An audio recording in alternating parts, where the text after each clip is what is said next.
أعوذ بالله من الشيطان الرجيم.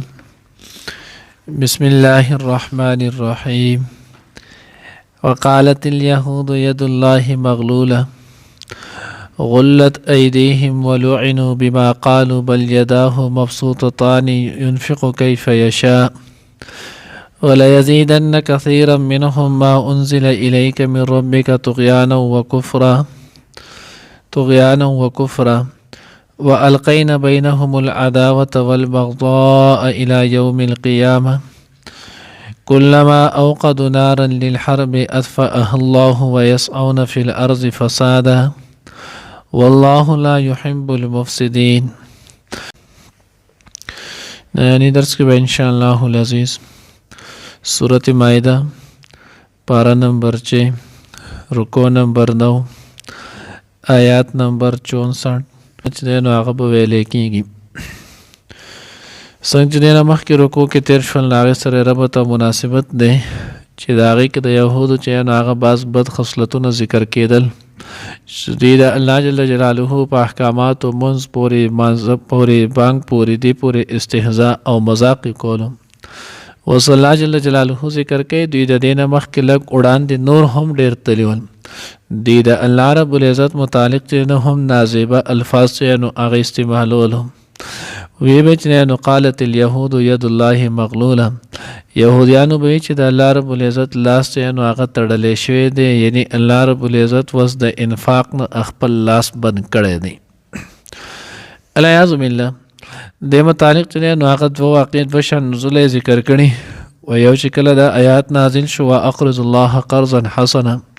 تاسو الله جل جلاله له خپل بهترین چې نو هغه قرض ورکړي نو دی وی الیاذ بالله الله رب العزت فقیر شه دی و زمنګ نه چې نو هغه مال غواړي. دویم چې نو هغه د چې د حضور علیه الصلاۃ والسلام مدینه منوره ته راتلو نه مخکې چې نبی علیه الصلاۃ والسلام لا د مدینه منوره هجرت نو کړي نو څنګه چې مخکې سو کرته مونږ ویلو مدینه منوره کې د یهودو درې قبیلې آباد وي بنو نذیر بنو قریظه بنو قینقاع نو دی مالدار هم ول د یهود وخت نه چې نو هغه مالدار او خره روان دي نو دوی سره ډېر شي چې نو هغه مال هرڅه ولو نو بیا چې کله حضور علیه الصلاۃ والسلام مبعوث شولو بیا الله پیغمبر چې نو هجرت وکړو مدینه منوره ته رالو نو د دین دا تقاضا چې دوی په دغه پیغمبر باندې ایمان راوړي نو دی دغه پیغمبر باندې ایمان را نوړلو ګناه چې نو هغه مرتکب شولو نو دغه ګناه د ارتکاب د وجنه الله جل جلاله د دې د ګناهونو په وجه په دې باندې تنگستیا چې نو هغه راوستل فقر پی راوستلو نو چې کله په فقر او تنگستیا چې نو هغه راوستل نو دوی به چې د پیغمبر د لاسه الله رب العزت چې نو هغه سکول په باندې فقر تنگستیا راوسته گویا الیاذ بالله د الله سره چې نو هغه هم خزانه کمیږي نو الله خپل لاس چې نو هغه بند کړلو انفاق نه چې نو هغه خپل لاس وساتلو. الله وی غلت ایدیهم تړلې شي چې نو هغه لاسونه د دې دي یعنی دوی په خپل انفاق چې نو هغه نه کوي د الله الهی کلمت الله د پاره مال خرج کول خو غټه خبره بلکې دوی خو د مال د حصول د پاره د الله احکامات هم بدلی نو دوی به چې نو هغه الله ته ولعنوا بما قالوا او الله وی دوی باندې لعنت کړی شوی په سبب د هغه چې کم وینا دوی وکړله بل یداه مبسوطتان د الله رب العزت چې نو دوان الله ساغه فراخ دي ينفق كيف يشاء الله چې څنګه واړي اق شانت چې نو هغه خرج کوي چاله چې وګړي ډېر شي چې نو هغه مال ولور کی چاله وګړي دغه د مصلحت پدې کې چې د مال ورنه کې جو هغه په چې نو هغه تنگ سیا کې نو هغه ساتي فقر فاقه کې چې نو هغه ساتي دل دې نو الله رب العزت طرف ته نو هغه د لاس نسبت شوی دی یدا دولاسونه تسنیه راوړي او سورت تبارک الذی کې پاغه کې چې نو هغه بيده الخير آلت چې نو هغه مفرد راغله مخکې هم سو کرته مونږ ویلو کې ید وی ک وجه کې استواء العرش وی دا ټول مونږ ویلو قران کې دوه قسم آیاتونه چې نو هغه راځي یو ته لیکي کې محکم دویم ته لیکي کې متشابه محکم هغه ته لیکي کې چې هغه معلوم المعنی او معلوم المراد وی معنی هم معلومه او مراد باندې هم ورسره پوهیږي په اسانه معلومي لکه اقیم الصلاه وآتوا الزکاه منځ کوي کوي زکات چې دی نو هغه ادا کوي معنی هم معلومه ده او د معنی د معلومتیا سره سره آل کې نو هغه سره مفهوم او تفسیر هم آسان دی معلوم دی. دویم قسم آیاتونه چې نو قرآن پاک کې راځي هغه ته لیکي کې متشابه چې نو هغه بیا په دوه قسمه دي. یو ته لیکي کې معلوم المعنی او مجهول المراد. معنی معلومه وي خو مراد چې نو هغه سره نو مراد او تفسیر باندې د الله نه ما سوا چې نو هغه څوک نه پوهیږي. نو دې ته لیکي دا متشابه دي. لکه مثال په تور کې اوس دلته راغله بل یداه مبسوطتان، د الله دواړه لاسونه چې نو هغه فراخ دي کولاو دي. نو اوس د الله رب العزت متعلق چې نو هغه د ید ذکر شوی دی. اوس دلته چې نو هغه ید نو د متعلق ایمان او عقیده به څنګه ساتي. نو معنی خو معلومه ده چې ید ویل کې ګلاس ته خو مراد نه دی معلوم چې څنګه لاس ته الله دی. الیاذ بالله د څه سره موږ نشو ثابت تول لکه څنګه چې زمونږ د لاس ته ورغله پکې دی ګوتی پکې دی په ګوتو کې بیا بندونه چې نو هغه دی نو کونه پکې دی نه دي څنګه نو هغه نشي ما یلیق بشانه څنګه چې د الله د ذات سره خی هم اق شانتی. بیا دغه متعلق نو زمونږ اهل سنت والجماعت امام مالک رحمت الله علیه چې نو هغه په متعلق قول ذکر کړي لکه اوس دلته ید دی الید معلوم والکیف مجهول الایمان به واجب والسؤال عنه بدعة. ید معلوم دی مونږ چې نو هغه تسلیمو آمنا وسلمنا. والکیف مجهول خو څنګه دی د دې اچا ته پته نشته په دې باندې نو هغه دا یو الله سره ما یلیق بشان څنګه چې د الله د ذات سره خای هم اق شان دي. الایمان به واجب په دې باندې زمونږ ایمان دی، ایمان راوړل په دې باندې چې نو هغه لازم دی. والسؤال عنه بدعة د دې متعلق تحقیق کول د کور پرېت او پرې وتل د دې پس چې نو هغه جوړ تل دا چې نو هغه گمراهی د سړی د ایمان اخلاصي. او دویم قسم چې نو هغه متشابه هغه ته لیکن چې هغه مجهول المعنی او مجهول المراد وي. معنی هم نه معلومه او د معنی د نه معلومتیا سره سره چې نو هغه مراد هم چاته نه معلوم. لکه حروف مقطعات چې تقریبا د 29 سورتونه چې نو هغه په شروع کې راغلي الف لام میم را، الف لام میم دغه شان چې نو هغه الف لام میم را چې نو را کاف ها یا عین صاد ها میم طاسین یاسین طه دو د چې نو حروف مقطعات دم د متشابهات نه دي. د دې وس نه چاته معنی معلومه ده او نه مراد معلوم دی. دا د الله او د الله د پیغمبر په منځ کې چې نو هغه راز دی. نو بارن نو بل یداه مبسوطتان د الله دواړه راس چې نو هغه فراخ کولاو دي. ينفق کیف یشاء ولا یزیدن کثیرا منهم. الله رب العزت وی خامخا زیاتی چې نو ډیرو لره منهم د دینه ما هغه سو انزل الیک چې نازل شوی دی تا ته من ربک رب د طرفنا څه شي زیاتی طغیان او کفر نافرمانی سرکشی و کفر او کفر کی. یعنی الله رب العزت حضور علیه الصلوۃ والسلام ته چې تا ته چې دا کم قران چې نو هغه نزول کیږي نو د دې قران په نزول سره د دې گمراهی د دې کفر د دې سرکشی د دې ضد نور چې نو هغه هم سوا کیږي. نو سوال دا پیدا کیږي چې قران خو الله پاک هدایت جوړ کړي را لګلې دی. قرآن خو الله پاک هدایت نازل کړي نو چې هدایت الله پاک نازل کړي دی نو د هدایت کېدو سره د دې هدایت باندې د دې گمراهی ولې سوا کیږي. شیخ سعدی بابا رحمه الله چې نو هغه د خپل آسان جواب چې نو هغه کړي پرسې کې هغه د شعر چې نو هغه ذکر کړي خدای خلاصه نه جوړ دادی. هغه باران چې نو هغه کله کېږي نو باران لاندې پزما کې چې کله کېږي نو دوه قسمه یو ځمکه چې نو هغه خپل باغ وي خپل چې نو هغه مټه خور خپل ځمکه نو چې کله باران وشي نو پاغه باندې ګلي لاله چې نو هغه خپل ګلونه چې نو هغه پیراوخیږي او یو ځمکه چې نو هغه لاندې شړه او بنجر ځمکه نو چې کله پاغه باندې باران وشي نو ورکونډي او غني چې نو هغه پیراوخیږي. وز د دغه باران کې او د باران په اوبو کې چې نو هغه سفرخ نه او به خود دواړه یو شانتي د اسمان نه چراتلې الله بخپل و انزلنا من السماء ماء طهورا. الله خود اسمان نه خپل یو شانتي پاک وبراخ خلان د ازمکه د صلاحیت متعلق خبره وا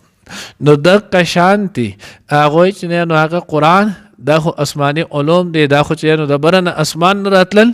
نو دا خو د هدایت نه خلان د جوړونو پورې خبره ده. د جوړ چې نیک او صالح مو نو دا غوي ایمان قبول کو دا غوي ته الله پاک ایمان اعمال صالحه په نصیب کړ او د جوړ چې نو هغه بد او ګناګار او دا کفر او نفاق کې نور هم سیوا والے وشو. بعض حضرات مثال کړي پیدا چې لکه باران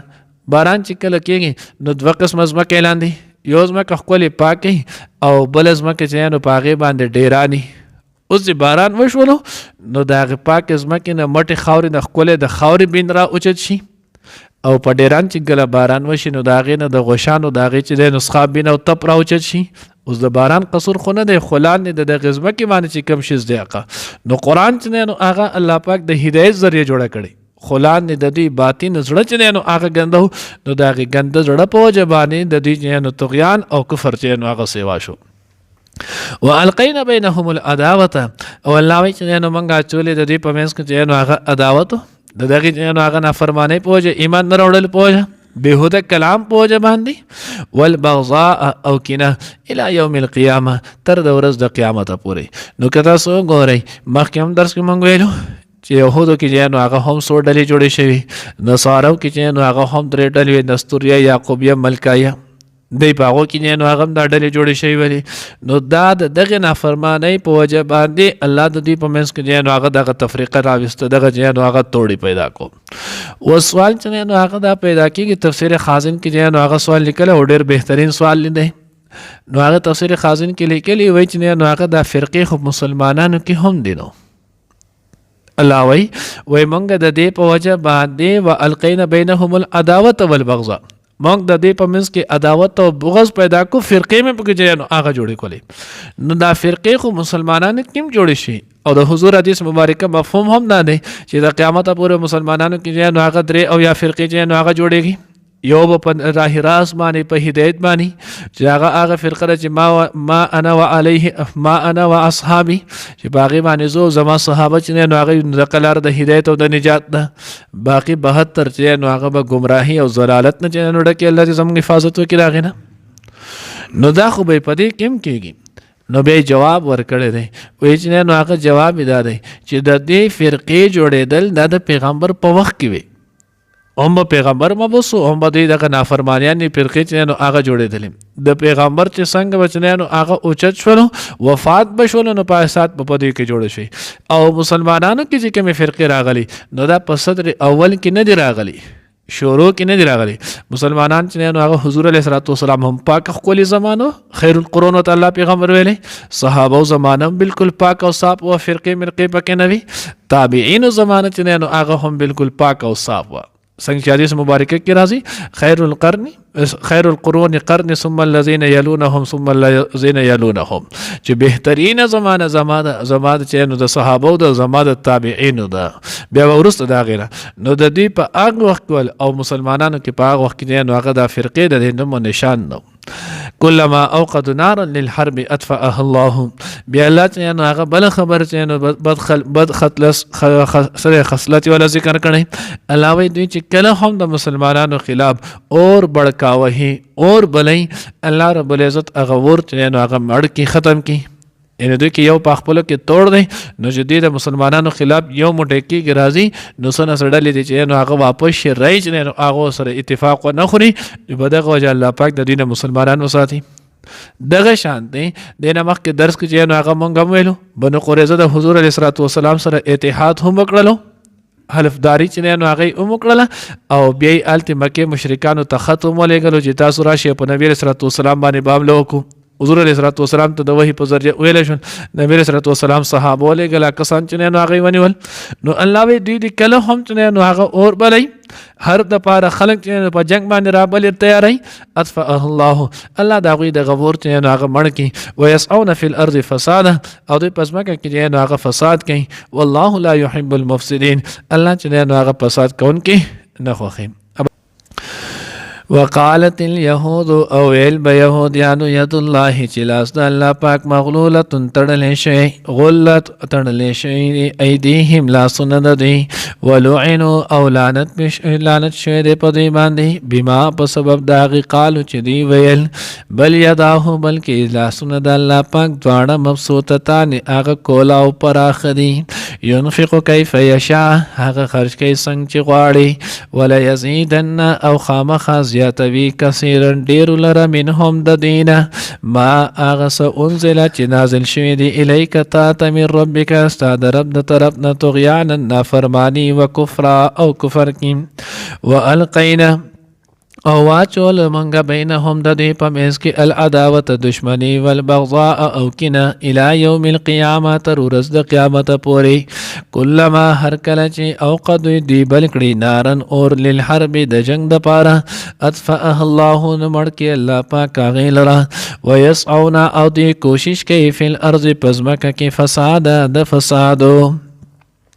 والله الله پاک لا يحب نخوخي المفسدين فساد کون کې وقالت اليهود او ویل به يهوديانو يد الله چې لاس الله پاک مغلوله تړلې شوی دي غلت ايديهم تړلې دي خود دي لاسونه ولعنوا او لعنت کړی شوی په دي بما په سبب دا قالو چې ویل به بل يداه بلکې لاسونه د الله پاک او مبسوطتان پرانست دي کولاو دي ينفق كيف يشاء هغه خرج کوي څنګه چې غواړي ولا يزيدن كثيرا او خامخا زیاتوي ډیرو لره منهم لدينا ما اغس انزل چې نازل شوی دی الیک تا من ربک استاد رب د طرفنا طغیانا نافرمانی وکفر او کفر کی والقین بینهم العداوه واچلو موږ د دې په منځ کې عداوت دشمنی والبغضاء او کنا الی یوم القیامه تر ورځ د قیامت پورې کلما هر کله چې اوقدوا دی بل کړي نارن اور للحرب د جنگ د پاره اطفأها الله نمړ کې الله پاک غیلرا ويسعون او دی کوشش کوي فی الارض پزماکه کې فساد د فساد والله لا يحب المفسدين الله نخوخي فساد کون کې